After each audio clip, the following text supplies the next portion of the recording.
ఆయన యొక్క ప్రేమ ద్వారా ఆకర్షింపబడి ఆయన సన్నిధికి వచ్చిన మీ అందరికీ యేసుక్రీస్తు నామమున నా వందనాలు.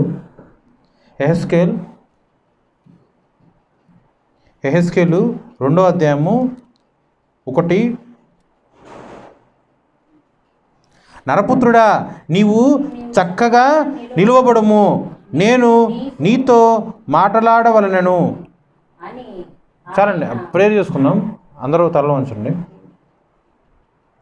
స్తుతులకు పాత్రుడా, స్తోత్రముకు అర్హుడా, గడ్డి పరకతో సైతం నువ్వు మాట్లాడించగలిగిన సమర్థవంతుడు ప్రభు.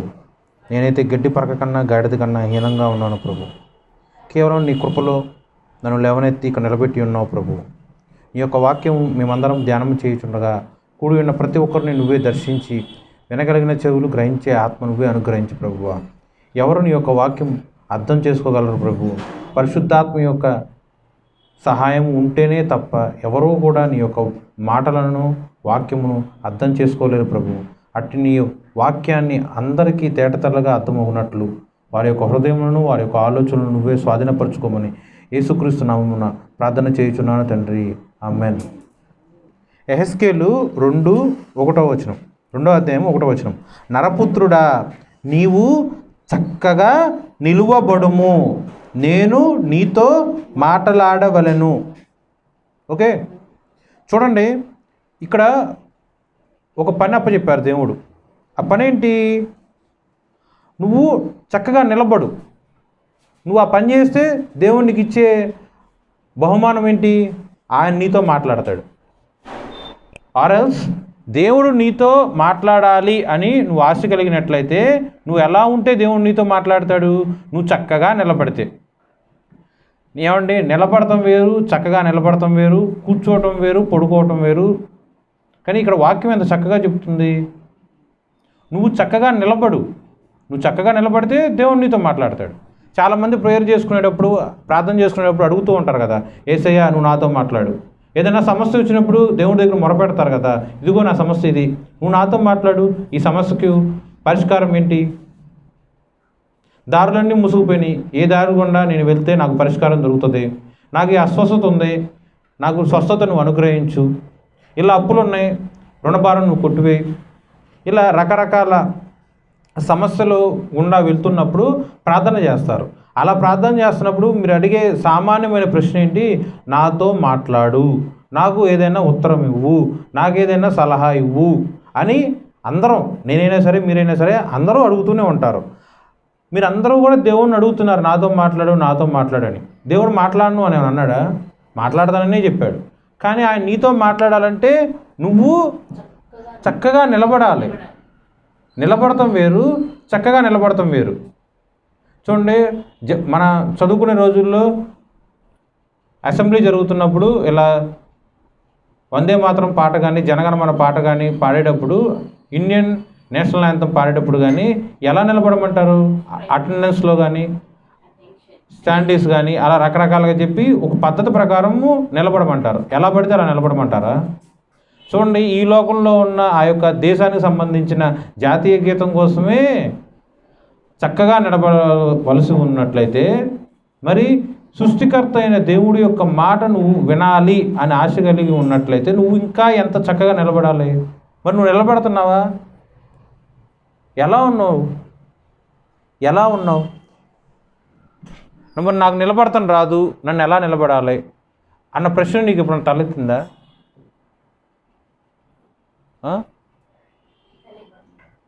నువ్వు చక్కగా నిలబడు, నేను నీతో మాట్లాడతా, అది కదా వాక్యం. మరి డౌట్ రావాలి అంటే ఒక ప్రశ్న మనలో తలెత్తాలి. ఏంటి ప్రశ్న? ఎలా నిలబడాలి అని. వాక్యము అక్కడే ఇచ్చాడు దేవుడు సమాధానం. 2వ వచనంలోనే ఉంటుంది. నువ్వు పెద్దగా ఏం ఆలోచించను అసలు, ప్రతిదీ తేట తెల్లగా ఆయనకి చెప్తూనే ఉంటాడు. 2వ వచనం చూడండి, ఆయన నీతో మాట్లాడినప్పుడు ఆత్మ నాలోనికి వచ్చి నన్ను నిలువబెట్టును, అప్పుడు నాతో మాట్లాడిన వాని స్వరము వింటిని. చూడండి, ప్రశ్న ఆయనే వేశారు, సమాధానం ఆయనే చెప్పారు. ఎలా నిలబడాలి అని నీకేమన్నా ప్రశ్న కలిగినట్లయితే దేవుడిచ్చే సమాధానం ఏంటి? నిలబడతామంటే జనరల్గా మనిషి రీతి ఆలోచిస్తే ఇలా స్ట్రైట్గా నిలబడతాం, చక్కగా హుందాగా డిగ్నిఫైడ్గా నిలబడతాం అని మాత్రం మీరు అనుకుంటారు. కానీ వాక్యంలో ఉన్న అర్థం చూడండి. నువ్వు చక్కగా నిలబడతామంటే ఆత్మ నీలోనికి వచ్చి అంటే నువ్వు మాత్రం నిలబడతాం కాదు, ఆత్మ నీలోనికి, నీ హృదయంలోనికి, నీ ఆలోచనలోనికి. చూడండి, వాక్యంలో ఉన్న ఆ ఒక్క పదంలోని ప్రతి ఒక్క అక్షరం క్షుణ్ణంగా చూడండి. ఆత్మ నీలోనికి, నువ్వంటే ఇది మనిషి, నరపుత్రుడుగా ఉన్న నేను, నాలోనికి నేను ఎలా ప్రవర్తించినా, మాట్లాడినా, క్రియలు ఏది చేసినా సరే నా హృదయము చెప్పే ఆలోచనల ప్రకారము, తలంపుల ప్రకారమే నా యొక్క క్రియలు ఉంటాయి కదా. మరి నేను చక్కగా నిలబడాలంటే నా హృదయం ఏం చెప్తుంది? అటెండ్ శానిటీస్ అలా చెప్తుందా? బైబిల్ ఏం చెప్తుంది? ఆత్మ నాలోనికి రావాలి, నా హృదయంలోనికి దేవుడి యొక్క ఆత్మ రావాలి. ఓకే, అప్పుడు దేవుడి యొక్క ఆత్మ నన్ను నిలబెడుతుంది. నా అంతటి నేను పూనుకొని నిలబడతాం కాదు, దేవుడి యొక్క ఆత్మ నాలోనికి వస్తే ఆ ఆత్మే నన్ను నిలబెడుతుంది. ఓకే, నా అంతటి నేను నిలబడతాం కాదండి, ఆత్మ, దేవుడి యొక్క ఆత్మ నన్ను నిలబెడుతుంది. వాక్యం మాట్లాడాలి, వాక్యం గురించి ప్రకటించాలి, వాక్యం గురించి బోధించాలని ఎవరికన్నా ఆశ ఉండొచ్చు, ఆశ లేకుండా కూడా ఉండొచ్చు. ఆశ కలిగినంత మాత్రాన ప్రతి ఒక్కరూ వచ్చి మాట్లాడతారని కాదు.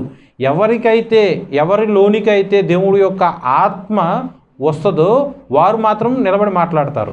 ప్రార్థన చేయాలనే తలంపు కానీ కోరిక కానీ అందరికీ ఉంటుంది. కానీ ఆత్మ నీలోనికి, మనలోనికి వస్తేనే ఆత్మ మూలంగా ప్రార్థన చేస్తాం. దుఃఖపడి ప్రార్థన చేసే వాళ్ళు ఎంతోమంది ఉంటారు మీకు కలిగిన సమస్యలను బట్టి.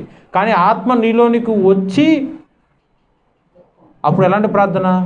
దైవ చిత్తానుసారమైన దుఃఖముతో కూడిన ప్రార్థన. దేవుని యొక్క మహిమను నువ్వు రుచి చూడాలి, లేకపోతే దేవుడి యొక్క మహిమను నువ్వు గ్రహించాలి అంటే ఆత్మ నీలోనికి వస్తేనే నువ్వు గ్రహించగలవు. నువ్వు దేవుడి యొక్క గొప్ప శక్తిని కనులారా చూడగలవు. ప్రతి దాంట్లో ఉన్న కామన్ పాయింట్ ఏంటి? ఒకే ఒకటి, ఆత్మ నీలోనికి రావాలి. నువ్వు వాక్యం చదవాలన్నా ఆత్మ నీలోనికి రావాలి. నువ్వు వాక్యం బోధించాలన్నా, ప్రకటించాలన్నా, ధ్యానించాలన్నా ఆత్మ నీలోనికి రావాలి. నువ్వు యేసుక్రీస్తు నామములో ప్రార్థన చేయాలన్నా, యేసుక్రీస్తు నామములో నువ్వు మోకరించాలన్నా ఆత్మ నీలోనికి రావాలి. యేసుక్రీస్తును కలిగి ఉండి ఏ పని చేయాలన్నా సరే ఫస్ట్ ఆఫ్ ఆల్ ఏంటి? ఆత్మ నీలోనికి రావాలి. దీంట్లో రెండో వ్యక్తి ఎక్కడా లేడు, మూడో వ్యక్తి ఎవడో లేడు. అంటే కాపురులు ఎవరు లేరు, తోటి విశ్వాసులు ఎవరు లేరు. నీవు దేవుడితో మాట్లాడాలి అంటే దేవుడు ఒకే మాట చెప్పాడు, నువ్వు చక్కగా నిలబడు, నేను వచ్చి నీతో మాట్లాడతాను. యేసయ్య మరి నాకు చక్కగా నిలబడతాను రాదు కదా అయ్యా, నీకు రాదు కదా, అందుకే నువ్వు నా ఆత్మ యొక్క సహాయం అడుగు. నువ్వు అడిగిన వెంటనే నా ఆత్మ నీలోనికి వస్తుంది. ఎప్పుడైతే నా ఆత్మ నీలోనికి వస్తుందో అప్పుడు ఆత్మ నిన్ను నిలబెడుతుంది. మీకు అర్థం అవ్వాల్సింది అది ఒక్కటేనండి, ఆత్మ నిన్ను నిలబెడుతుంది తప్ప నీ సొంతంగా నువ్వు నిలబడేది కాదు. నేను ఇక్కడ నిలబడ్డానంటే దీంట్లో నా యొక్క శక్తి సామర్థ్యం ఏమీ లేదు. మీరు ఇక్కడికి వచ్చారన్నా కూడా దీంట్లో మీ యొక్క శక్తి సామర్థ్యత ఏదీ లేదు. నాకు 2 కాళ్ళు ఉన్నాయి, 2 చేతులు ఉన్నాయి కాబట్టి నడుచుకుంటూ నేను వచ్చేసాను అనుకుంటానికి కూడా లేదు. ఆత్మ ఆకర్షిస్తేనే తప్ప ఎవరునూ యేసే చెంతకు రాలేరు అని వాక్యం స్పష్టంగా ఉంది. ఓకే, ఏదైనా సరే ఆత్మ, పరిశుద్ధాత్మ నీలోనికి వస్తే ఆ ఆత్మ నిన్ను నిలబెడుతుంది. నీ జీవితాంతం నువ్వు జ్ఞాపకం చేసుకోవాల్సింది ఒకే ఒక్క విషయం, నువ్వు దేవుల్లో చక్కగా నిలబడాలంటే ఆత్మ నిన్ను నిలబెడితేనే అది సాధ్యం అవుతుంది తప్ప నీ అంతటి నువ్వు చేసుకోగలిగింది కానే కాదు. నువ్వు నరపుత్రుడుగా ఉన్నంత వరకు నువ్వు నిలబడలేవు. ఆ నరపుత్రుడు లోనికి చూడండి, ఆ పదంలో అర్థం కూడా గ్రహించండి. లోనికి, లోపలికి, నీ లోపల ఏమున్నాయో కంటికి కనిపిస్తాయా? నీలో ఆత్మ ఉందని ఎదురుడికి కనిపిస్తుందా? నీకు ఆకలి ఉంది కనిపిస్తుందా? నీకు దాహం ఉంది కనిపిస్తుందా? ఇదంతా ఒక ఎమోషన్.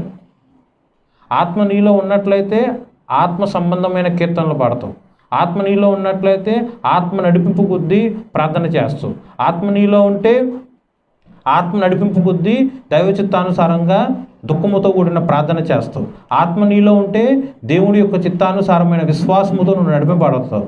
ఏదైనా సరే ఆత్మ నీలోనికి, నీ హృదయములోనికి, నీ తలంపుల్లోనికి వస్తే ఆత్మ నిన్ను చక్కగా నిలబెడుతుంది. ఏ క్షణానైతే ఆత్మ నిన్ను చక్కగా నిలబెడుతుందో ఆ క్షణం నుండి నువ్వు దేవుడి యొక్క మాట వింటావు. యెహెజ్కేలుతో దేవుడు మాట్లాడా?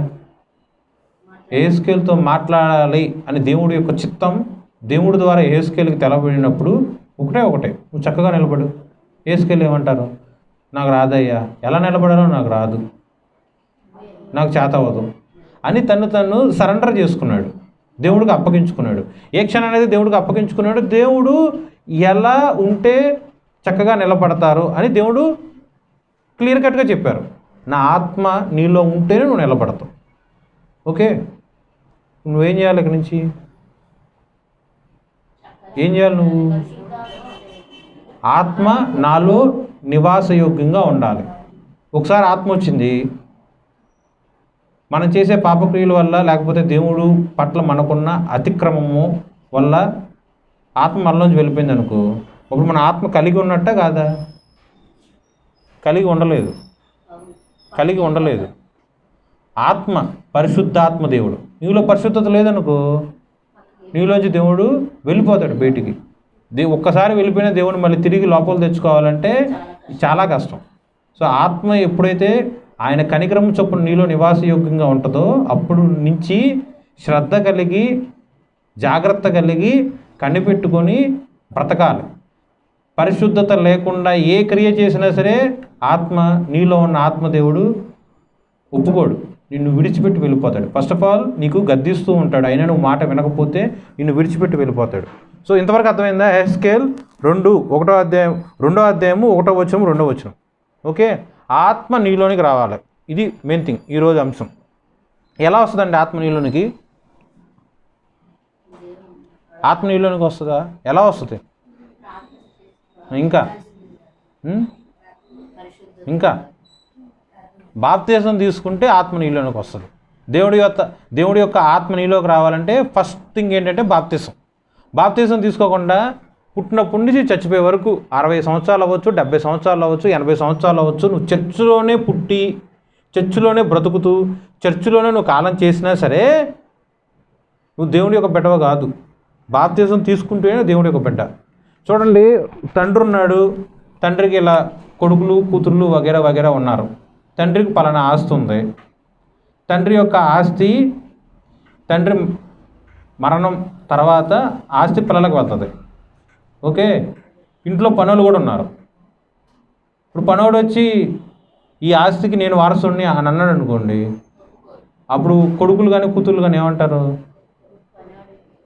మా నాన్న మమ్మల్ని కన్నారు కాబట్టి, ఆయన యొక్క రక్తంలో పాల్పొప్పులు పొందుకొని ఉన్నాం కాబట్టి మేము మా నాన్నకి నిజమైన వారసులము. నువ్వు పనోడివి, నువ్వు బయట నుంచి వచ్చినోడివి, నీకు మా నాన్నకి రక్త సంబంధం లేదు కాబట్టి నువ్వు వారసుడివి కాదు అని స్పష్టంగా చెప్తారా? చెప్పరా? అడిగిన వాళ్ళందరికీ మీ నాన్నగారు ఆస్తి పంచుకుంటూ వెళ్ళిపోతావా? ఈ లోకంలో ఉన్న ఆ రూపాయి అవ్వచ్చు, ఆ పొలం అవ్వచ్చు, ఆ ఇల్లు అవ్వచ్చు, ఇంకా ఏదో ఒకటి తండ్రి సంపాదించిన ఆస్తి గురించి నీకంత పక్కా క్లారిటీగా ఉంది కాబట్టి, మరి దేవుడు నువ్వు యేసయ్య బిడ్డ అనంటే ఎలా యేసయ్య బిడ్డ అవుతావు? దేవుడి యొక్క కుమారుడివి కుమార్తెవి అంటే ఎలా అవుతావు? నువ్వు మీ నాన్నకు పుట్టావా లేదా అంటే ఏం చెబుతావండి? సైంటిఫిక్గా వెళ్ళాలంటే ఏం చెబుతారు? DNA టెస్ట్ చేస్తారు, బ్లడ్ గ్రూప్ కానీ జెనెటికల్ కానీ. ఓకే, అవునా కదా? మరి నువ్వు యేసయ్యకి జన్మించావా లేదంటే ఎలా తెలుస్తుంది? బాప్తిజం తీసుకుంటే దాని ద్వారా తెలుస్తుంది. బాహాటముగా నువ్వు దేవుడి గురించి ఇచ్చిన సాక్ష్యం భూమి సాక్ష్యం ఇస్తూ ఉంటుంది, ఆకాశము సాక్ష్యం ఇస్తూ ఉంటుంది, నీళ్ళు సాక్ష్యం ఇస్తూ ఉంటుంది. ఏమనిస్తుంది? పంచభూతముల సాక్షిగా ఈ యొక్క నరపుత్రుడు యేసుక్రీస్తు ప్రభు ఒక్కడే దేవుడు అని చెప్పి బాహాటముగా సాక్ష్యం ఇచ్చుచున్నాడు అని నాకు చెప్పట్లా, బాప్తిజం తీసుకునేవాడికి చెప్పట్లా, సృష్టి యావత్తుకి సాక్ష్యం చెప్తుంది, దేవుడి ఎదుట సాక్ష్యం చెప్తుంది. నువ్వు ఏ స్థితిలో ఉన్నావు? తండ్రి ఎవరంటే చక్కగా పేరు చెప్పేస్తారు కదా, మరి క్రైస్తవులుగా ఉన్న నువ్వు నీ తండ్రి ఎవరు అంటే యేసుక్రీస్తు ప్రభువారు అని నువ్వు చెప్పటానికి నీకున్న ఒకే ఒక అర్హత ఏంటంటే బాప్తీసం. బాప్తీసం తీసుకుంటేనే నువ్వు దేవుడి యొక్క కుమారుడివి, కుమార్తెవి. ఈ యొక్క బాప్తీసాల్లో 2 రకాలు ఉంటాయి. ఒకటేమో ఈలోక సంబంధంగా నీటి బాప్తీసం, రెండోదేమో అగ్ని బాప్తీసం. అగ్ని బాప్తీసం తీసుకోవాలంటే అది హైలీ స్పిరిచువల్. బేసికల్ థింగ్ ఏంటంటే యేసుక్రీస్తు ప్రభువారు మనకి ఎలా అయితే మాదిరిగా చూపించారో, బాప్తీసం ఇచ్చి యోహాను గారి దగ్గరికి, యోర్దాను నది దగ్గరికి వెళ్ళినప్పుడు ఆయన ద్వారా యేసుక్రీస్తు వారు బాప్తీసం తీసుకున్నారు. నీటిలో మునిగి లేవటం, అలా లెగిసేటప్పుడు సాక్ష్యం చెప్తారు. భూలోకంలో అయినా, ఆకాశంలో అయినా సరే, నీటిలో అయినా సరే, దేనికి దేవుడి యొక్క స్వరూపంగా నేను మొక్కను, పూజ చేయను, నమస్కరించను. యేసుక్రీస్తు ప్రభువారు ఒక్కడే దేవుడు, ఆయన తప్ప వేరొక దేవుడు లేడు అని సాక్ష్యం చెప్పడం. ఇది కదా జరిగేది. కానీ దీంట్లో స్పిరిచువల్గా ఇంకో అర్థం ఉంటుంది. బాప్తిజం అంటే ఏంటి? నీళ్ళల్లో ఇలా మునిగి ఇలా లెగుస్తారు. ఓకే, దీంట్లో స్పిరిచువల్ అర్థం ఏంటంటే నీళ్ళు అంటే పరిశుద్ధాత్మ దేవుడు. పరిశుద్ధాత్మ దేవుడిలో నువ్వు నిండా మునిగినప్పుడు, ఈత వచ్చేవారు కన్నా పోనీ మునగటం అంటే ఏంటో తెలుసుగా. మునిగినప్పుడు నీ యొక్క శరీరంలో ఒక్క అవయవం అయినా సరే నీటిలో తడవకుండా, నీరు అంటుకోకుండా ఉంటుందా? నీ అరికాలు మొదలుకొని నెత్తి వరకు జుట్టుతో సహా నీ ఒంటి మీద ఎటువంటి వస్త్రములు ఉన్నా సరే, అది చిన్న అంగీ అవ్వచ్చు, సూటు బూట్ అవ్వచ్చు, ఏ వస్త్రం నువ్వు ధరించినా సరే నీటిలో మునిగిన వెంటనే మొత్తం తడిచిపోతాయా లేదా? పరిశుద్ధాత్మ దేవుడు నీటికి స్వరూపంగా ఉన్నాడు. ఆయనలో ఎప్పుడైతే నువ్వు ఇలా మునిగి అంటే కంప్లీట్గా మునిగావో, అంటే ఆత్మలోనికి నువ్వు ఎప్పుడైతే వచ్చావో ఆ క్షణం వరకు నువ్వు చేసిన సమస్తమైన పాపములు, దోషములు అన్నీ కూడా దేవుడు కడిగి వేశాడు. నువ్వు లెగిసినప్పుడు నువ్వు నూతనంగా జన్మిస్తావు. మునగటం లేకపోవటం క్షణకాలం జరుగుతుంది. అవునా? మనిషి నీళ్ళల్లో కంప్లీట్గా మునిగితే 1 నిమిషం కూడా ఉండలేడేమో ఆక్సిజన్ అందకుండా. అవునా? ఈ జరిగే క్రియ ఎంతసేపు పడుతుంది? క్షణకాలం. దేవుడు ఆ క్షణకాలంలో నీకు ఎంత మార్పిస్తున్నాడు. ఆ క్షణం వరకు నీ మీద ఉన్న పాపము, నువ్వు చేసిన అన్ని పాపములు ప్లస్ తల్లిదండ్రుల యొక్క పాపములు, తల్లిదండ్రుల యొక్క వంశం మీద నుంచి వచ్చిన పాపములు అన్నీ కూడా క్షణకాలంలో దేవుడు మొత్తం కడిగివేసి నూతనముగా జన్మించిన శిశువు వలె నిన్ను పరిశుద్ధాత్మలో నుంచి లేవనెత్తుతున్నాడు. అది బాప్తిసానికి, నీటి బాప్తిసానికి సాదృశ్యంగా ఉంది. పొందుకున్నారు బాప్తిసం లేదా? బాప్తిసం పొందుకున్నట్లయితే దేవుడు చక్కగా చెప్తున్నాడు, ఆత్మ నీలోనికి వస్తుంది, నువ్వు అప్పుడు చక్కగా నిలబడతావు. నువ్వు చక్కగా నిలబడినప్పుడు వచ్చి నేను నీతో స్వయముగా మాట్లాడతాను. చూడండి, నువ్వు ప్రాబ్లంగా ఉన్నప్పుడు ఒక మనిషి నీకు వచ్చి ధైర్యం కలిగేటట్టు మాట్లాడాడు అనుకోండి, నువ్వెంత ఆదరణ కలుగుతావు? బాగా అప్పుల్లో ఉన్నావు, ఒక మనిషి వచ్చి నీకు ఆర్థికంగా సహాయం చేశాడు అనుకోండి, నీకు ఎంత నెమ్మది వస్తుంది? అస్వస్థతలో నువ్వు ఉన్నావు, దేవుడు ఒక మనిషి వచ్చి నీకు స్వస్థత ఇచ్చాడు, అప్పుడు నువ్వు ఆ మనిషిని నువ్వు ఎలా ట్రీట్ చేస్తావు? బాగా ఆకలిగా ఉంది, కానీ తినకపోతే చచ్చిపోతానేమో అన్న బాధలో నువ్వు ఉంటావు. ఒక మనిషి వచ్చి పట్టెడు అన్నం పెడతాడు, తింటావు, నువ్వు ఎలా ఉంటావు? చూడండి, ఒక మనిషి చేసే క్రియకే నువ్వు ఇంత బాగా రెస్పాండ్ అవుతున్నావే. దీంట్లో ఏదైనా సరే దేవుడు లేకుండా ఆహారం ఉందా? దేవుడు లేకుండా నీ ఊపిరి ఉందా? దేవుడు లేకుండా నువ్వంటూ కలిగి ఉన్నావా? దేవుడు లేకుండా నీకు అంటూ ఆకలి వస్తుందా? దేవుడు లేకుండా ఆధిక్యత అవ్వచ్చు, ఐశ్వర్యం అవ్వచ్చు, ఘనత అవ్వచ్చు, ఏది ఉంది? ప్రతి దాంట్లో యేసుక్రీస్తు ప్రభువు వారు ఉన్నారు. నువ్వు ఏ మనిషి ద్వారా పొందుకున్నావో ఆ మనిషిని దేవుడు నీ దగ్గరికి పంపించి నీకు అవసరంలో ప్రతిదీ నీకు దేవుడు సహాయం చేస్తున్నాడు. నిత్య సహాయకుడుగా ఉన్న యేసుక్రీస్తు వైపు నువ్వు చూసినట్లయితే నువ్వు రక్షింపబడతావు. సో ఈ యొక్క రక్షణ గురించి, అంటే నీటి బాప్తిజం గురించి బైబిల్లో ఉన్న కొంతమంది భక్తుల గురించి ఉపమానముగా మాట్లాడుకుందాం. బాప్తిజం అనేది సర్వసాధారణం కదా. ఓకే, బాప్తిజం లేకపోతే ఏమవుద్ది? నువ్వు దేవుడి యొక్క బిడ్డ, లేకపోతే దేవుడి యొక్క రక్త సంబంధవి కానే కాదు. నువ్వు ఎప్పటికీ కూడా బయటోడివే. ఎప్పుడన్నా చూడండి, రక్త సంబంధమే, పరాయోడు ఎప్పటికీ పరాయోడే. అవునా కాదా?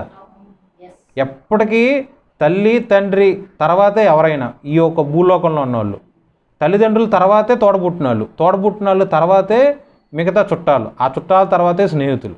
ప్రతిదానికి ఒక లిమిట్ కానీ ఒక వరుస కానీ ఉందా? వీళ్ళందరికన్నా దేవుడు ఎక్కువగా నిన్ను ప్రేమిస్తున్నాడు. తల్లి కన్నా తండ్రి కన్నా దేవుడిని ఎక్కువ ప్రేమిస్తున్నాడు. నీ తల్లి నిన్ను మరుస్తుందేమో, నీ తండ్రి నిన్ను విడిచేస్తాడేమో, కానీ నన్ను చూడు, నా యొక్క అరచేతిలో నిన్ను చెక్కుకొని ఉన్నా. చూడండి, ఒక చెట్టు మీద గట్టిగా కొంతమంది ఇలా పేర్లు రాయటం కానీ కొన్ని సింబల్స్ కానీ గీస్తారు. సంవత్సరం పోయినా 2 సంవత్సరాలు పోయినా అది అలాగే ఉండదా? నిర్జీవంగా ఉన్న గోడ మీద ఒక చిన్న మేకు పెట్టి బాగా ఒక షేప్ లాగా ఒక గీతలాగా గీయండి. 5 సంవత్సరాల తర్వాత లేదా 50 సంవత్సరాల తర్వాత వచ్చినా సరే అది అలాగే ఉంటుందా? అవునా కదా? ఒక పెద్ద బండరాతిని శిల్పంలాగా చెక్కండి, అది అలాగే ఉంటుందా? మరి దేవుడు యొక్క చేతిలో నిన్ను పెట్టుకోవటం కాదు, చెక్కుకొని ఉన్నాడు. దేవుడి యొక్క చేతిలో చెక్కుకొని ఉన్నాడు. అరచేతిలో ఉన్న ఈ యొక్క గీతలు చెరిగిపోవు, చచ్చే వరకు అలాగే ఉంటాయి. అవునా కదా? మరి దేవుడి యొక్క చేతిలో నిన్ను చెక్కుకొని ఉన్నాడు. దేవుడు నిన్ను చెక్కుకొని ఉన్నాడు. దీంట్లో అపవాదం వచ్చి చెరిపివేయటానికి కానీ, తుడిచివేయటానికి కానీ, కంప్లీట్ పాడు చేయటానికి కానీ, నాశనం చేయటానికి కానీ ఎక్కడైనా అవకాశం ఉందా? మరి దేవుడి యొక్క చేతిలో నువ్వు ఎప్పుడు వస్తావు? దేవుడి యొక్క కొడుకుగా నువ్వు ఎప్పుడు ఉంటావు? దేవుడి యొక్క కూతురుగా ఎప్పుడు ఉంటావు? దేవుడి యొక్క రక్తంలో నువ్వు ఎప్పుడు పాల్పొంపు పొందుకుంటావు? దేవుడిని దేవుడుగా కాకుండా దేవుడిని నీ తండ్రిగా నువ్వు ఎప్పుడు ఎన్నుకుంటావు? ఆయన నీ పక్కనే ఉన్నాడుగా. నా చేతిలో నిన్ను చెక్కుకొని ఉన్నా. నీ తండ్రిని నీ చెక్కుకున్నాడా? నీ చేతుల్లోకి నీ తల్లిని నీ చెక్కుకొని ఉన్నాడా? నీ భర్త, నీ పిల్లలు ఎవరండి? ఎవరు చేతుల్లో ఎవరున్నారు? ఈ లోకంలో ప్రతి ఒక్కరూ ఒక బాటసారులుగానే, భర్త కన్నా ముందు భార్య వెళ్ళిపోవచ్చు, భార్య కన్నా ముందు భర్త వెళ్ళిపోవచ్చు.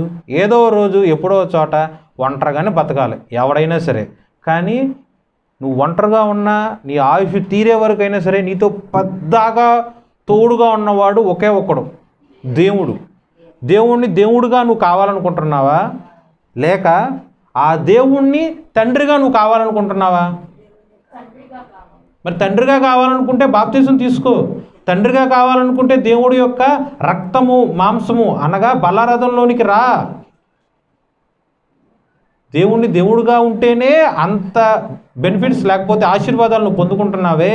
దేవుణ్ణి తండ్రిగా కలిగి ఉంటే నువ్వు వారసుడివి. నీకు ఇంకా గిఫ్ట్స్ ఎందుకు? మొత్తం నీయేగా, సొత్తు మొత్తం నీదే, మొత్తం సొత్తు అంతా నువ్వే. నువ్వు వారసుడుగా ఉంటావా, పరాయివాడుగా ఉంటావా? ఆలోచన చేసుకో. దేవుడు ప్రతిదీ తీసుకొచ్చి నీ దగ్గరే పెట్టాడు, ప్రతిదీ నీ ముందే పెట్టాడు. నిర్ణయం నీకు ఇస్తాడు, చెప్తాడు, సలహా కూడా ఆయన ఇస్తాడు. నానా ఇలా వెళ్తే ఇది, అలా వెళ్తే అది. నానా బాప్తిజం తీసుకుంటే నీకు రక్షణ, బాప్తిజం తీసుకోకపోతే నీకు శిక్ష, నీకే ఇచ్చా, నువ్వు నిర్ణయం తీసుకో అని చెప్పి ఆయన పక్కన ఉంటాడు. ఆయన ఎక్కడా కూడా నియంత కాదు, రోబో కాదు, నా మాటే విను అని అనే సైకో కూడా కాదు. నీకు స్వతంత్రం ఇస్తాడు. నువ్వు దేవుడిచ్చిన స్వతంత్రాన్ని నువ్వు విలువ ఇచ్చి రక్షణలోకి వస్తే ఆయన యొక్క కుమారుడుగా కుమార్తెగా ఉంటావు. రక్షణలో రాకపోతే దేవుడు ఇంకో చాయిస్ కూడా ఇచ్చాడు. ఏంటది? శిక్ష. ఏం శిక్ష? అగ్నిగుండం. క్యాండిల్ మీద చేయి పెడితేనే ఈలుగాలుతుంది. వంట చేసేటప్పుడు గ్యాస్ దగ్గర పొరపాటున గిన్నె అంటుకున్నా, మంట అంటుకున్నా చేయగాలెత్తి. అవునా? మరి అగ్నిగుండంలో వేస్తే చేయగలుగుతుందా, కాలు కాలుతుందా? నువ్వే మొత్తం పీచుగా కాలిపోతావు. మరి నీకు రక్షణ కావాలా, శిక్ష కావాలా? చాయిస్ నీదే, నిర్ణయం నువ్వే తీసుకో. దేవుడు మాత్రం నీ పక్కనే ఉన్నాడు. నువ్వే నిర్ణయం తీసుకున్నా ఆయన ఆమోదిస్తాడు. కానీ ఆయనకి నేను శిక్షించడం ఇష్టం లేదు కాబట్టి నీ వయసు ఇంతవరకు ఉన్నా, అంటే నువ్వు 30 40 నీ వయసు ఉండొచ్చు, ఇంకా నువ్వు అనుభవించాల్సిన మిగతా 30 అవ్వచ్చు, 40 అవ్వచ్చు. అప్పటి వరకు కూడా దేవుడు నీ పట్ల దీర్ఘశాంతం కలిగే ఉంటాడు. నేర్చుకుంటుందిలే, తెలుసుకుంటాడులే, పోనీలే, ఇంకో అవకాశం ఇద్దాం, పోనీలే, తెలియదులే అన్న దేవుడు దీర్ఘమైన శాంతముతో నీ వైపు చూస్తూనే ఉంటాడు. నువ్వే నిర్లక్ష్యం కలిగి ఉన్నావా, శ్రద్ధ కలిగి దేవుడి వైపు వస్తున్నావో ఒకసారి ఆలోచన చేసుకో. ఓకే, బాప్తిజం గురించి మాట్లాడుకుందాం.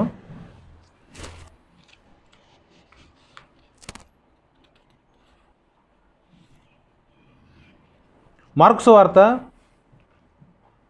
16:16. ఈ వాక్యం చాలా చర్చెస్లో గోడల మీద రాసి ఉంటాయి, వీధుల్లో రాసి ఉంటుంది. మార్కు సువార్త 16:16. నమ్మి బాప్తిజం పొందినవాడు రక్షింపబడును, నమ్మని వానికి శిక్ష విధింపబడును.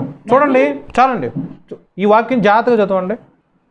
నమ్మి బాప్తిజం పొందినవాడు శిక్షింపబడును, నమ్మని వానికి శిక్ష విధింపబడును. ఈ యొక్క వాక్యంలో ఒక 11 సార్లు రాసి ఉంటుంది. చూడు,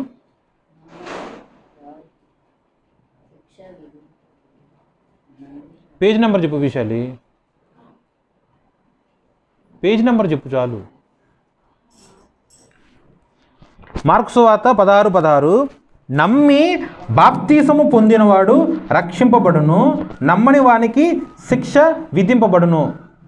చూసారండి, మార్కు 16:16. దీంట్లో రాసున్న ఒకే ఒక్క పదం ఏంటి? ఒక్క వచనంలోనే ఒక్క పదాన్ని 2 సార్లు రాశారు.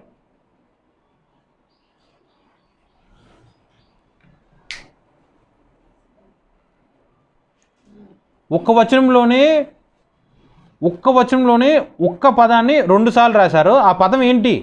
నమ్మి బాప్తిసము పొందినవాడు రక్షింపబడును, నమ్మని వారికి శిక్ష విధింపబడును.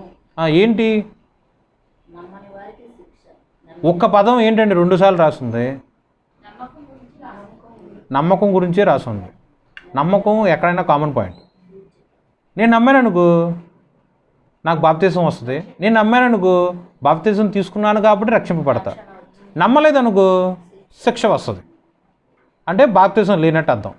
దీంట్లో ఉన్న సాధారణమైన సహజమైన కామన్ పాయింట్ ఏంటి? నమ్మకం అనగా విశ్వాసం, క్రీస్తు అనుగ్రహించు విశ్వాసం. నువ్వు విశ్వాసం ఉంటే రక్షింపబడతావు, విశ్వాసం లేకపోతే శిక్ష. మనిషి కామనే, మనిషిలో మార్పు లేడు. చూడండి, వాడు రక్షింపబడాలన్నా, వాడు శిక్ష విధింపబడాలన్నా వాడు మనిషి అయి ఉంటే చాలుగా. జంతువుల గురించి, చెట్లు పుట్ల గురించి కాదుగా వాక్యం, మన గురించే కదా. నేను రక్షణలోకి రావాలి, అప్పుడు నేనేమై ఉండాలి? నమ్మకం కలిగి ఉండాలి. నేను శిక్షింపబడాలి, అప్పుడు నేనేమై ఉండాలి? నమ్మకం కోల్పోవాలి. అసలు నమ్మకం అంటూ లేకుండా ఉండాలి. దేవుడి గురించి వాక్యం ఇది. నేను దేవుణ్ణి నమ్మితే నేను రక్షింపబడతాను. నేను దేవుణ్ణి నమ్మకుండా ఉన్నట్లయితే నేను శిక్ష అనుభవిస్తాను. నేననేవాడు, మనిషి అనేవాడు ఒకడే.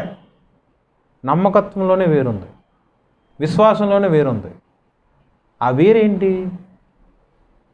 ఒకటి నమ్మటం, ఇంకోటి నమ్మకపోవటం. నువ్వే స్థితిలో ఉన్నావు? దేవుణ్ణి నమ్మే స్థితిలో ఉన్నావా? దేవుడు నిన్ను రక్షిస్తాడు. నువ్వు నమ్మకుండా ఉన్నావా? దేవుడు నిన్ను శిక్షిస్తాడు. చూడండి, బాప్తిజం అంటే ఏం చెప్పాను? నీటి బాప్తిజం అంటే ఏం చెప్పాము? నీళ్ళల్లో ఇలా మునిగి లెగవటం. నేను నమ్మకం కలిగి ఉన్నాను అనుకో, జాగ్రత్తగా ఆలోచించు. నేను నమ్మకం కలిగి ఉన్నాను అనుకో, నీరు ద్వారా నేను రక్షణలోనికి వస్తాను. నేను నమ్మకం కలిగి ఉండలేదనుకో, అదే నీటి ద్వారా నేను శిక్షలోనికి వెళ్తా, హతమవుతా. అర్థమైందా? అర్థం కాలేదా? బాప్తిజం దేంట్లో తీసుకున్నాం? నేనైనా సరే, మీరైనా సరే, మీ కాపరుల ద్వారా దేవుడు వాళ్ళకిచ్చిన అధికారము చొప్పున మిమ్మలను ఒక నీటి కాలువ దగ్గరకో, నది దగ్గరకో, సముద్రం దగ్గరకో, మడుగు దగ్గరకో తీసుకువెళ్ళి తండ్రి యొక్క, కుమారుడు యొక్క పరిశుద్ధాత్మ నామములో మీకు బాప్తిజం ఇస్తున్నారు. ఆ బాప్తిజం ఇచ్చినప్పుడు చేసే క్రియ ఏంటి? నీళ్ళలోనికి ఆ యొక్క మనిషిని కంప్లీట్గా ముంచి మారు మనసు కలుగునట్లు నూతనంగా జన్మించిన శిశువు వల్లే తిరిగి లేపుతారు. ఓకే, ఇదే బాప్తిజాన్ని ఈ యొక్క వాక్యము జోడించు. ఆ వాటర్లో నేను ఉన్నానండి, నేను యేసుని నమ్మాను. నేను నమ్మాను కాబట్టి ఆ వాటరు, ఆ యొక్క నీళ్లు నన్ను రక్షిస్తున్నాయి. ఆ యొక్క పరిశుద్ధాత్మ, నీళ్లు అంటే పరిశుద్ధాత్మ దేవుడు నన్ను రక్షిస్తుంది.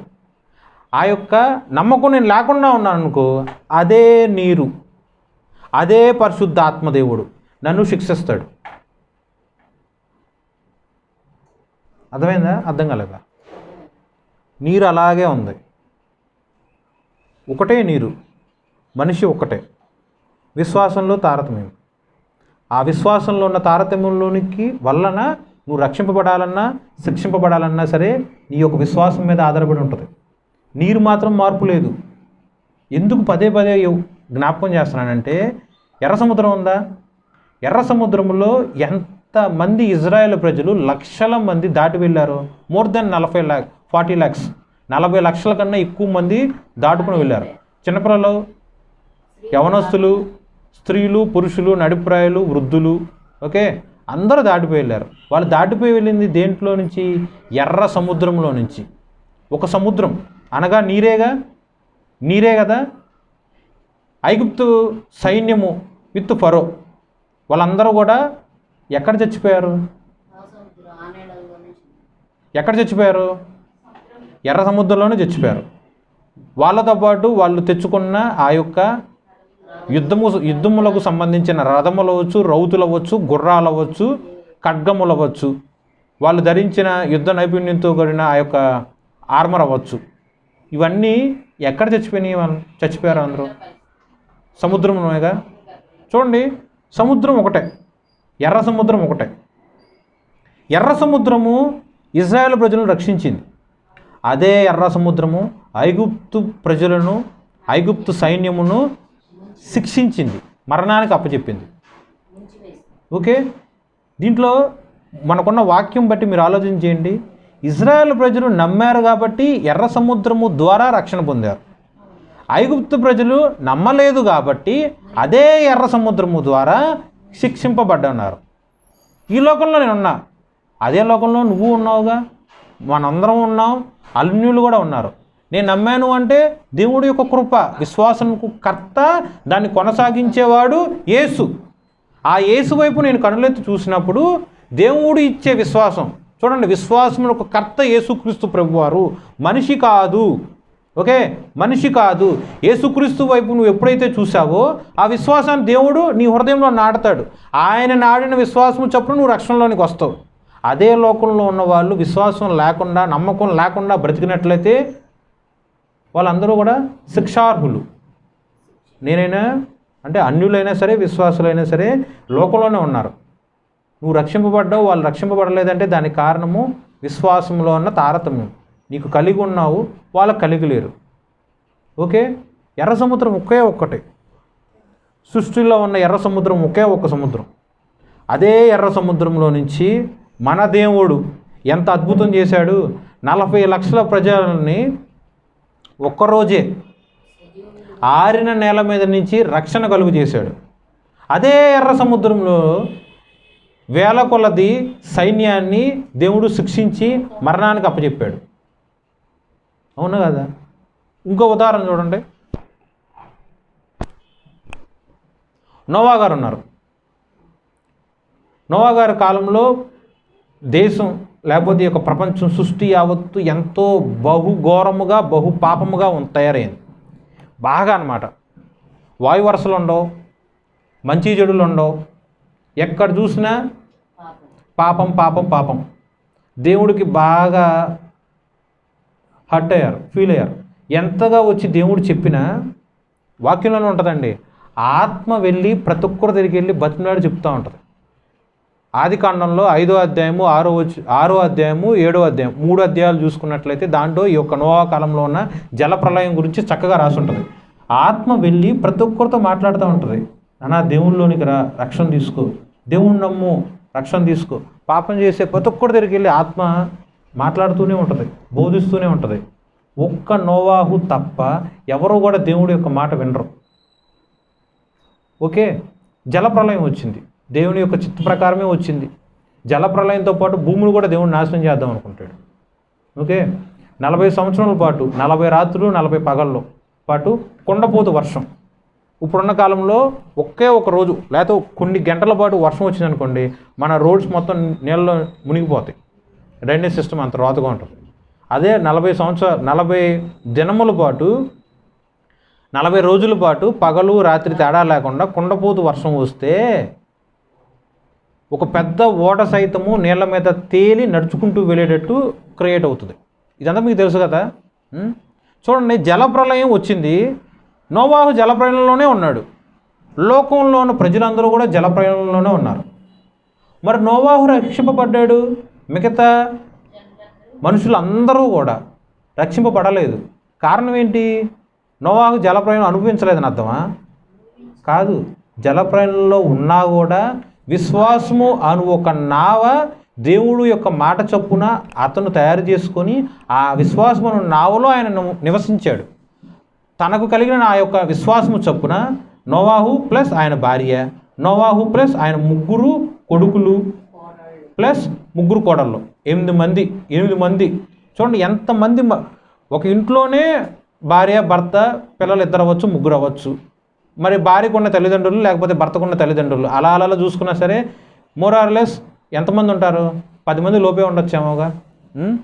మరి ఒక ఊర్లో ఎంతమంది ఉంటారు? ఒక మండలంలో ఎంతమంది ఉంటారు? ఒక రాష్ట్రంలో ఎంతమంది ఉంటారు? ఒక జిల్లాలో ఎంతమంది ఉంటారు? అన్ని రాష్ట్రాల్లో కొన్ని ఒక దేశంలో ప్రపంచంలో ఉన్న 195, 196 దేశాల్లో ఎంతమంది ప్రజలు ఉంటారండి? ఇప్పుడున్న కాలంలో మన భారతదేశంలోనే సుమారు 125 లేకపోతే 140 ప్రజలు, 140 కోట్ల మంది ప్రజలు ఉన్నారు. ఆ కాలంలో ప్రపంచంలో ఎంతమంది జనం ఉంటారు? 8 మంది మాత్రం రక్షింపబడ్డారు, మిగతా కోట్ల మంది చచ్చిపోయారు. వాళ్ళందరూ చచ్చిపోయింది జలప్రలయంలోనే. కానీ అదే జలప్రలయంలో ఉన్న 8 మంది రక్షింపబడ్డారంటే దానికి కారణము ఆ 8 మందికి ఉన్న విశ్వాసం. కోట్ల మంది, ప్రపంచంలో ఉన్న మిగతా కోట్ల మంది చచ్చిపోయారంటే దానికి కారణము విశ్వాసము లేకుండా దేవుణ్ణి అలక్ష్య పెట్టడం. నువ్వు ఏ స్థితిలో ఉన్నావు? నువ్వు ఉన్నావండి, నీ మీద ఇప్పుడు ఆన్ ద స్పాట్ జలప్రలయం వచ్చింది, నువ్వు బతకాలంటే నువ్వు విశ్వాసంలో ఉండాలి. నువ్వు శిక్షింపబడాలి, చచ్చిపోవాలంటే విశ్వాసం లేకుండా ఉంటే చాలు. ఏది ఈజీ థింగ్? నువ్వు బ్రతకాలా చచ్చిపోవాలా నీ చేతుల్లోనే ఉంది. చూడండి, దేవుడు ఒక వ్యక్తిని రక్షించాడు, ఇంకో వ్యక్తిని నాశనం చేశాడు. కానీ ఇద్దరి మీదకి వచ్చింది ఒకటే, జలప్రలయం. ఇజ్రాయెల్ ప్రజల్ని రక్షించాడు, ఐగుప్తు ప్రజల్ని నాశనం చేశాడు. కానీ ఇద్దరు నడుచుకుంటూ వెళ్ళింది ఎర్ర సముద్రంలోనే. సముద్రం ఏమైనా ప్రాణం ఉందా? దానికి ఏమైనా పక్షపాతం ఉందా? ఆలోచించు, నువ్వు ఏ స్థితిలో ఉన్నావు? లోకంలోనే ఉన్నావు, నేనైనా సరే నువ్వైనా సరే. కానీ ఆ విశ్వాసం అను ఒకే ఒక్క క్వాంటిటీయా క్వాలిటీయా? 2 వర్తిస్తాయి. విశ్వాసంలో 2 వర్తిస్తాయి. ఆ యొక్క గుణము లేకపోతే ఆ యొక్క లక్షణము నువ్వు కలిగి ఉండి విశ్వాసంలో అంచెలంచెలుగా ఎదుగుతున్నప్పుడు నీ యొక్క రక్షణ మహదానందము కలిగి దేవుని నువ్వు కనులారా చూస్తూ మాత్రమే కాకుండా దేవుడి యొక్క స్వరం నువ్వు వింటావు. మోషే దేవుణ్ణి చూసాడా చూడలేదా? నోవాహు దేవుడి చేత సాక్ష్యం పొందుకున్నాడా? అంటే దేవుడి చేత మాట స్వరము విన్నాడా వినలేదా? ఆలోచించి, ఎంత చక్కగా దేవుడి యొక్క వాక్యం ఉంది. నమ్ము, రక్షింపబడతావు. ఆ నమ్మకపో, శిక్షింపబడతావు. నీకే ఇచ్చాడు ఆప్షన్. ఏం తీసుకుంటావు?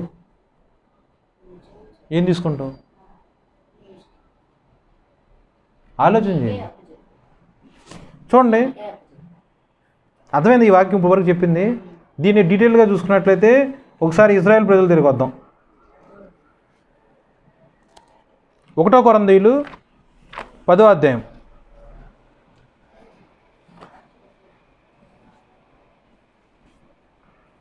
1 కొరింథీయులు 10వ అధ్యాయం.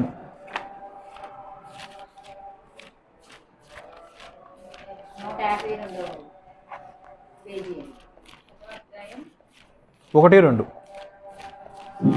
సహోదరులారా, ఈ సంగతి మీకు తెలియకుండా నాకు ఇష్టము లేదు. అదేదనగా మన పితరులందరూ మేఘం క్రింద నుండిరి, వారందరూ సముద్రంలో నడిచిపోయి, అందరూ మోషేను బట్టి మేఘములోను సముద్రంలోను బాప్తిసం పొందిరి. అందరూ ఆత్మ సంబంధమైన ఒకే ఆహారం భుజించిరి, అందరూ ఆత్మ సంబంధమైన ఒకే పానము చేసిరి. ఏలయనగా తమ్మును వెంబడించిన ఆత్మ సంబంధమైన బండలోని త్రాగిరి, ఆ బండ క్రీస్తే. చాలండి. చూడండి, బాప్తిజం అంటే చాలామంది మేబీ తెలియక మాట్లాడతారేమో, కానీ కొత్త నిబంధన గ్రంథంలోనే బాప్తిజం ఉంది, పాత నిబంధన గ్రంథంలో బాప్తిజం లేదు అంటారు. కానీ పాత నిబంధన గ్రంథంలో కూడా బాప్తిజం ఉంది. దానికి ఇదే ప్రూఫ్. ఇది ఏంటిది? 1 కొరింథీయులు అపోస్తలుడైన పౌలు గారి చేత లిఖింపబడ్డ కొత్త నిబంధన గ్రంథంలోని ఒక పత్రిక, కొరింథీయులకు రాసిన మొదటి పత్రికలో పౌలు గారు చెప్తూ ఉంటారు చూడండి. మోషేను బట్టి, బట్టి అనే పదం దగ్గర బ్రాకెట్లో అర్థమే రాసింది. మోషేలోను, మేఘములోను, సముద్రంలోను బాప్తిజము పొందిరి. మనము ఇందాక ఒక వాక్యం మాట్లాడుకున్నాం కదా. ఏం మాట్లాడుకున్న వాక్యం? ఫస్ట్ వాక్యం ఏంటి? తర్వాత చూడండి ఎహెస్కేలు చూడండి, 2వ అధ్యాయం చూడండి. ఎహెస్కేలు 2,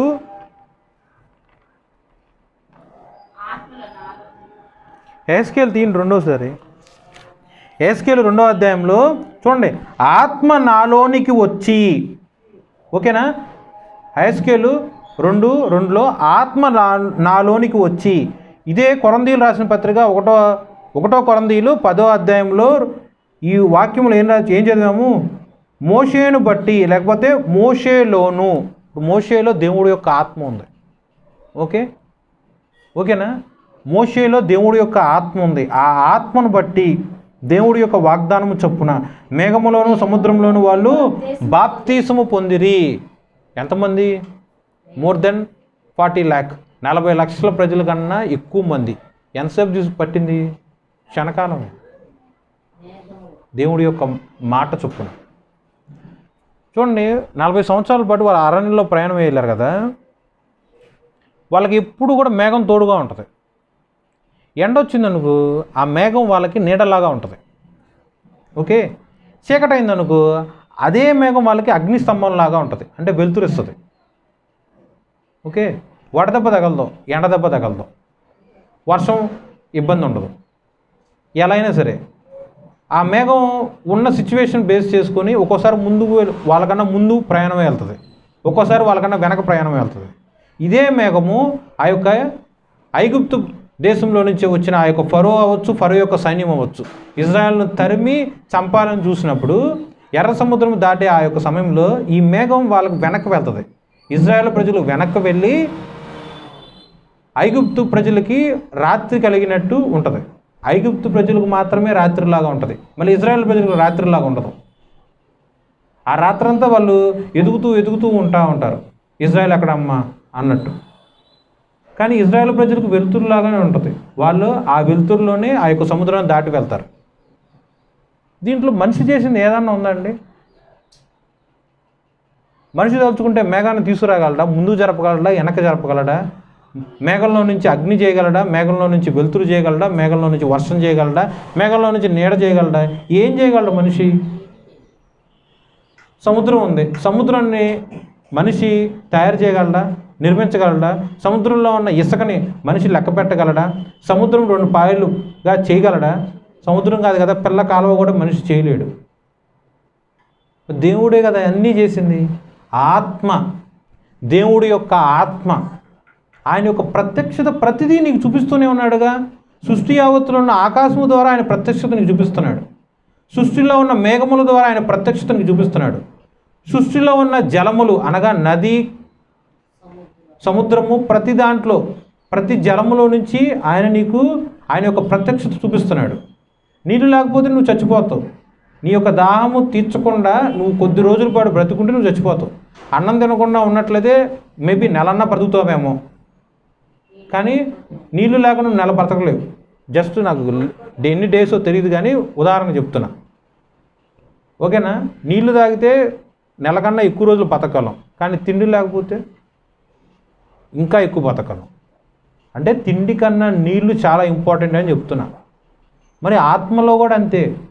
దేవుడి యొక్క బిడ్డగా ఉన్న నువ్వు క్రీస్తు యొక్క ఆత్మను కలిగి ఉండాలంటే నీటికి సాదృశ్యంగా ఉన్న పరిశుద్ధాత్మ దేవుడు ఎప్పుడు నీ పక్కనే ఉండాలి, నీలో ఉండాలి. మోషేలో ఉన్నాడు పరిశుద్ధాత్మ దేవుడు, మోషేలో ఉన్నాడు దేవుడు. మోషేకి ఇచ్చిన వాగ్దానం చొప్పున, నడిపింపు చొప్పున మేఘముల ద్వారా, ఎర్ర సముద్రం ద్వారా ఇశ్రాయేలు ప్రజలందరినీ, లక్షల మందిని దేవుడు రక్షించాడు.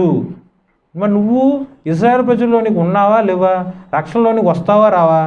నువ్వు నమ్మితే రక్షణ, నువ్వు నమ్మకపోతే శిక్ష. ఇది డీటెయిల్డ్గా నిర్గమాకాండము 14వ అధ్యాయం.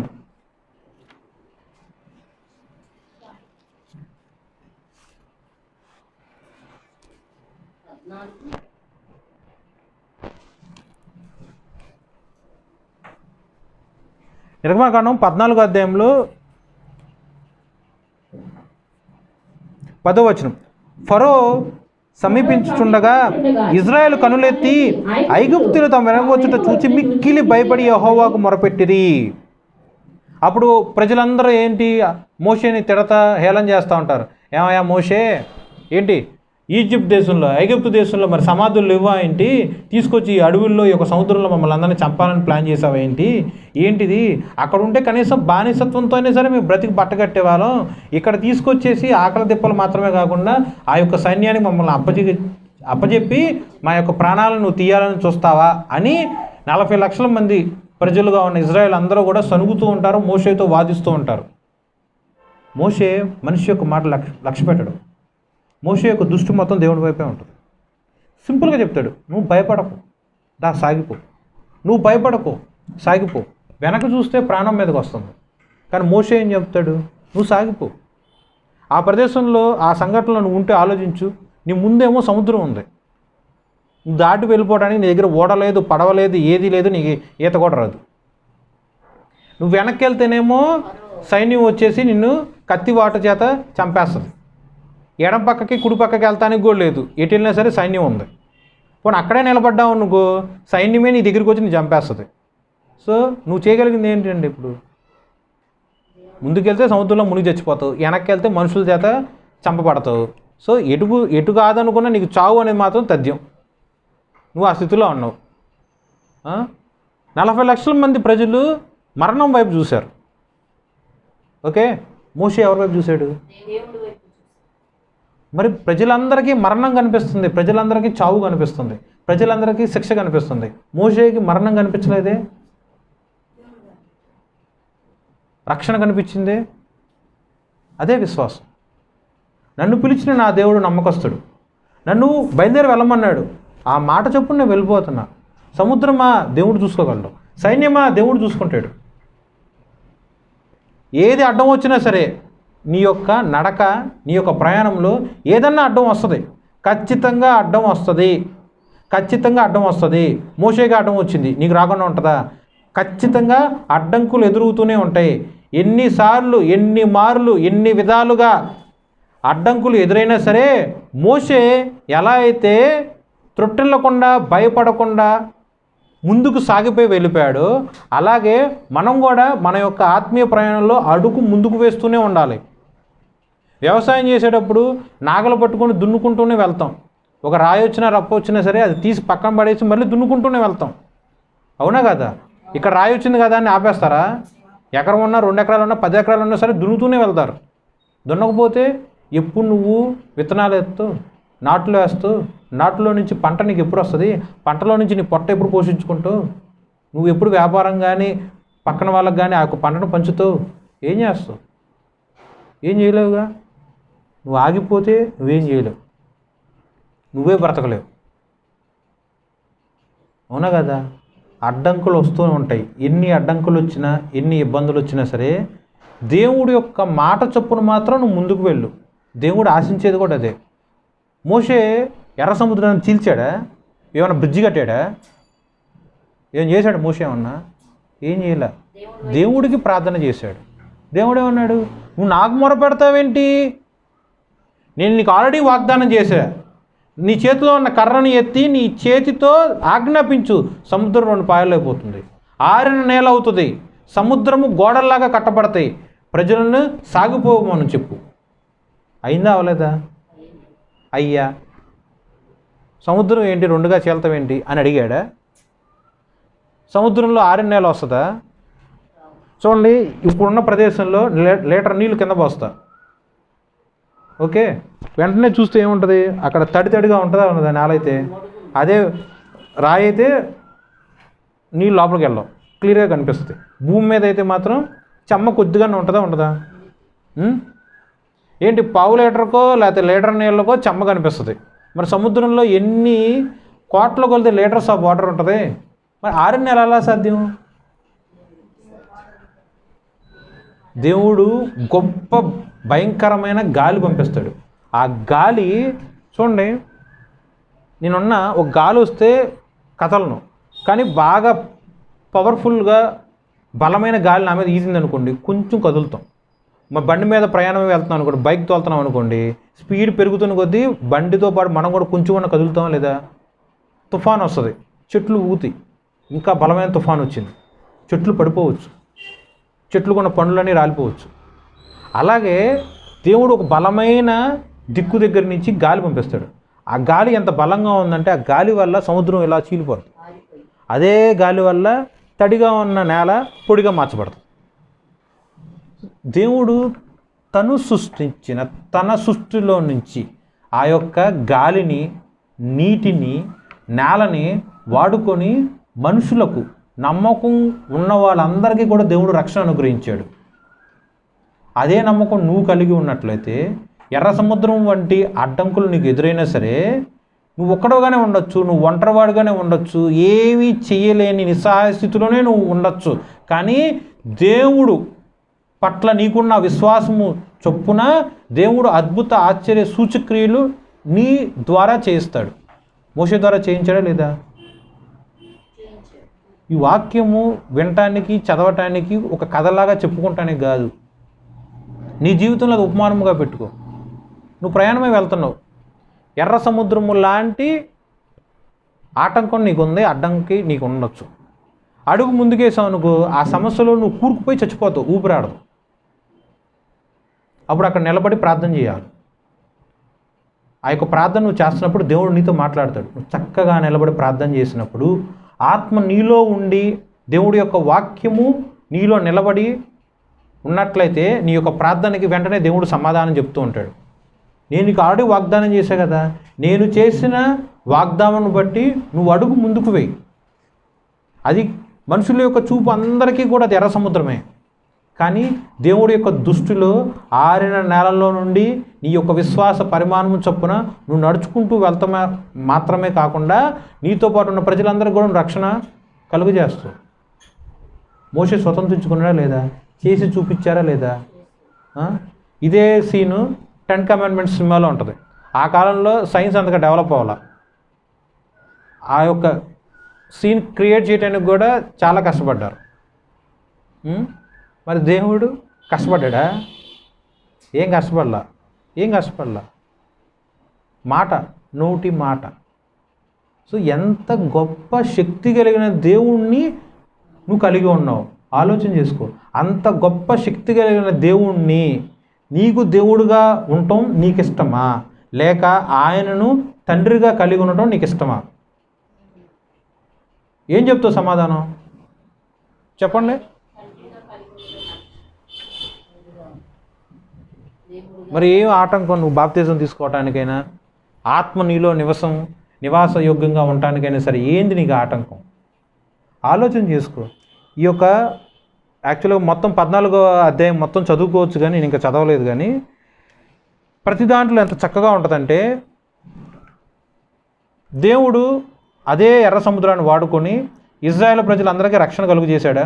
అదే ఎర్ర సముద్రాన్ని వాడుకొని ఐగుప్తు ప్రజలందరికీ కూడా మరణాన్ని అప్పచెప్పాడా?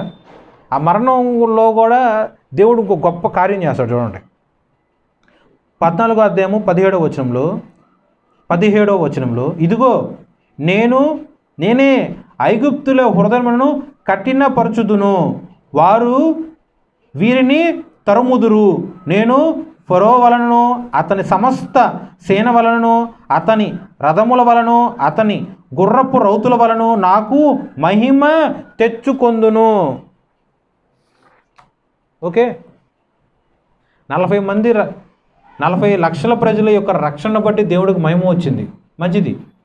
ఎర్ర సముద్రం 2గా చీల్చబడటం వల్ల దేవుడికి మహిమ వచ్చింది, మంచిది. మోషే దేవుడి యొక్క ఎన్నికలో ఉన్న గొప్ప ప్రవక్త ద్వారా దేవుడు ఒక అద్భుతం చేశాడు, దానివల్ల దేవుడికి మహిమ కలిగింది, మంచిది. అంత మాత్రమేనా దేవుడి యొక్క మహిమ? ఫరో ద్వారా కూడా దేవుడు మహిమ పొందాడు. ఫరో యొక్క సైన్యము ద్వారా దేవుడు మహిమ పొందాడు. ఫరో యొక్క సైన్యముతో పాటు ఆ యొక్క గుర్రపు రౌతులను వాటి ద్వారా కూడా దేవుడు మహిమ పొందాడు. ప్రతి దాంట్లో దేవుడు యొక్క మహిమ పొందుకున్నాడు. ఎవరు? దేవుడు మహిమ. అక్కడ ఆ సంఘటనలో జరిగిన ప్రతి ఒక్క క్రియ ద్వారా దేవుడు తన్ను తాను మహిమపరుచుకున్నాడు. దేవుడు తన్ను తాను మహిమపరుచుకోవటానికి మనిషి మాత్రమే కాదు, గుర్రపు రౌతులు కూడా ఉపయోగపడ్డాయి. మనిషి మాత్రమే కాదు, రథములు కూడా ఉపయోగపడ్డాయి. మనిషి మాత్రమే కాదు, సైన్యము ధరించిన ఆ యొక్క కత్తులు అవ్వచ్చు, ఈటలు అవ్వచ్చు, ప్రతిదీ ఉపయోగపడ్డాయి. దేవుడికి ఏది అసాధ్యం? ఎందుకు ఇలా రథములు రౌతుల గురించి చెప్పాల్సి వచ్చిందంటే ఒకే ఒక కారణం. దేవుడు నీకు సహాయం చేయటానికి ఎంత తేలికమైన విషయం చూడు ఆయనకి. బికాస్ ఆయన అసాధ్యుడు, ఆయన ఉన్నవాడు, ఆయన అనువాడు, ఆయన సర్వశక్తి కలిగిన దేవుడు. నువ్వు ఆయన చెంత చేరి ఆయన ఆత్మను, ఆయన యొక్క సహాయాన్ని అర్థించట్లా, వేడుకోవట్లా. నువ్వు ఏ క్షణమైతే ఆయన కోసం ప్రార్థన చేసి ఆయన సహాయాన్ని అర్థిస్తావో ఆయన సహాయం చేయటానికి ఎప్పుడూ నీ పక్కనే ఉంటాడు. ఆయన పేరే నిత్య సహాయకుడు. నిత్యము ఎల్లవేళలా ఆయన నీకు సహాయం చేయటానికి ఇష్టము కలిగి, మక్కువ కలిగి నిన్ను పక్కనే ఆయన ఉంటాడు. కానీ నువ్వే అడగట్లా. నీలో విశ్వాసం ఉన్నట్లయితే అడుగు. ఒకవేళ విశ్వాసమే లేదనుకో, విశ్వాసముకు కర్త నువ్వే కదా, విశ్వాసాన్ని కొనసాగించేవాడివి నువ్వే కదా. నా హృదయంలో నీ యొక్క విశ్వాసం నువ్వే నాటు. ఆ నాటిన ఆ యొక్క విశ్వాసాన్ని నువ్వే కొనసాగించు. నేను నీ వైపు చూడటానికి కూడా నా దృష్టిని, నా యొక్క హృదయాన్ని నువ్వే స్వాధీనపరచుకో. నీ ఆత్మ నాలో నివసించడం కూడా నాకు తెలియదు, నా వల్ల కాదు. అది ఎలానో కూడా నువ్వే నాకు తెలియచేయి. ప్రతిదీ అడుగు.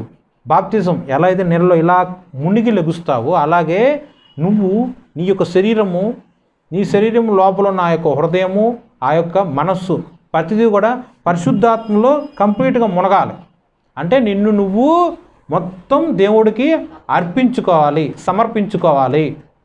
ఏ క్షణానైతే నువ్వు పూర్తిగా సమర్పించుకుంటావో ఆ క్షణాన దేవుడి యొక్క ఆత్మ నీలోనికి వచ్చి నువ్వు చక్కగా నిలబెట్టి దేవుడి యొక్క స్వరం వినటానికి దేవుడు నీకు సహాయం చేస్తాడు. దేవుడి యొక్క వాక్యం మనం హృదయాల్లో భద్రపరిచి ఫలించి అభివృద్ధి చేయునుగాక. ఆమెన్.